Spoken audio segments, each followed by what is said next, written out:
Welcome back. I'm Emily Chang. For months, Google has been teasing the arrival of Google Glass. Well, wait no longer. Those who forked over $1,500 and were selected for the Glass Explorer program. Our Jon Erlichman and senior West Coast correspondent is standing by with one such developer. John?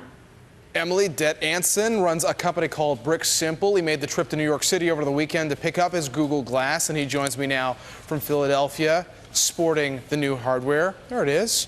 Det, welcome back to the show. You picked these up in New York at a loft in Chelsea. Walk us through that experience. We're going to show some pictures as you received your Google Glass. Yeah, John, there's really a lot at stake with the launch of Glass, and you can tell from the whole buyer experience that Google wants to make this work right. I'd characterize it as much like going into a car dealership with a luxury car. They kind of courted you through the whole process, wanted to make sure you understood how to use Glass, because Google knows the stakes here. They don't want to have a launch that sets wearable computing back a decade. They want a launch that really advances the technology. And I think if you look at comparable examples, look what happened with the Apple Newton, which is far ahead of anything at the time. The launch wasn't successful. Clearly what Google's trying to do is they're going for more of an iPhone-like launch of a revolutionary product that excites developers and users. Well, to that point, it feels like Google is taking a page out of the Apple playbook. Did it feel like that same experience that everybody gets excited about when they line up at the Apple stores when there's a new product that hits store shelves? I think there's been a lot more anxiety than the waiting in line at the Apple store, because the purchasing experience is still done by invitation. So you receive an invitation in the email, you're waiting for that email, you're waiting for that golden ticket, and then you have to make an appointment to pick it up, either in Mountain View or pick it up in New York and Chelsea.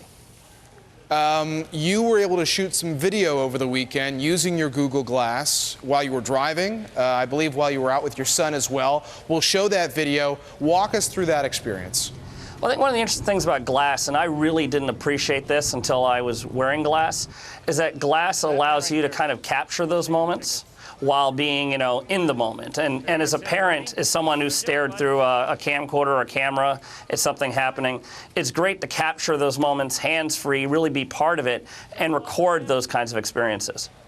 And it wasn't tough to do? It was pretty easy to do with the same way you would do it with your smartphone? Yeah, it's quite easy to do because it's voice controlled. So you simply ask Glass to start recording a video and it records the video, or take a picture.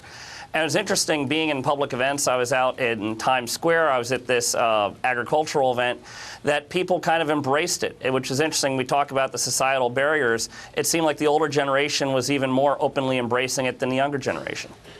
All right, you've talked to us in the past about some of the practical uses we could see for Glass. You build mobile apps for a bunch of different companies, and you've talked about EMTs and SWAT teams possibly seeing this as a reality. We heard Mark Andreessen, the well-known venture capitalist, talking to Willow Bay about that. Now that you've got your hands on them, are you seeing those possibilities even more?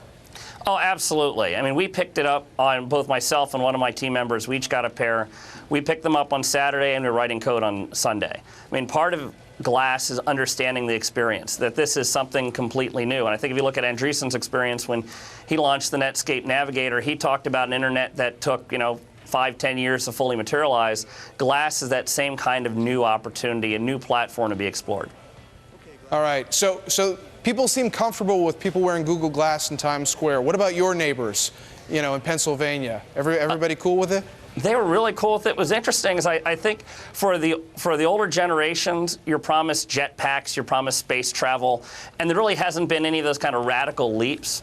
And when you see a computer that you can wear on your face, like glasses, that's something that just kind of resonates, that it really is 2013, and technology is advancing in whole new ways. And that's interesting because they're really excited about it. And I didn't get any really negative feedback. I got the feedback that everyone wanted to wear it.